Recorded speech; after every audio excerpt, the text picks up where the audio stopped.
ஒருபோதும் இடமாற்றம் செய்ய முடியாது. மனித மனம் பயன்படுத்துறதில்ல. ஏன்னா அதை நாம் வெகு எளிதாக எடுத்துக்கிறோம். பரிச்சயம் அவமதிப்பை வளர்க்கிறது. அதுக்கு நாம் பணித்த எந்த விதமான வேலையும் செய்ய முடியும். ஆனால் பொதுவாக பெரிய முக்கியமான வேலைகளுக்கு பதிலாக சின்ன வேலைகளுக்கு இதை பயன்படுத்துகிறோம். நம்மள நிறைய பேர் சுமார் 10% அல்லது அதுக்கும் கம்மியான திறன்களில் செயல்படுறத பல்கலைக்கழகங்கள் நிரூபிச்சிருக்கு. அதனால் இப்போ முடிவு செய்யுங்க, உங்களுக்கு என்ன வேண்டும். இலக்கை உங்கள் மனசில் வளர்த்துக்கோங்க. இது உங்கள் மனசில் வாழ்க்கையிலும் நீங்கள் எடுக்கும் மிக முக்கியமான முடிவு. நீங்கள் ஒரு பெஸ்ட் சேல்ஸ்மேனாக இருக்க விரும்புகிறீங்களா? உங்கள் குறிப்பிட்ட வேலையில் தூள் கலப்பணும்னு ஆசைப்பட்றீங்களா? உங்கள் கம்பெனியில் இடங்களுக்கு போக விரும்புகிறீங்களா? உங்கள் சொசைட்டியில் நீங்கள் ஒரு பெரிய பணக்காரராக விரும்புகிறீங்களா?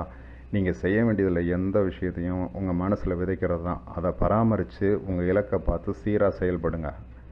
இது ஒரு யதார்த்தமான மாற்றம். இது ஒரு சட்டம். சர் ஐசக் நியூட்டனின் சட்டங்களைப் போல சட்டங்கள் ஈர்ப்பு. நீங்கள் ஒரு கட்டடத்தின் மேலே ஏறி குதிச்சா நீங்கள்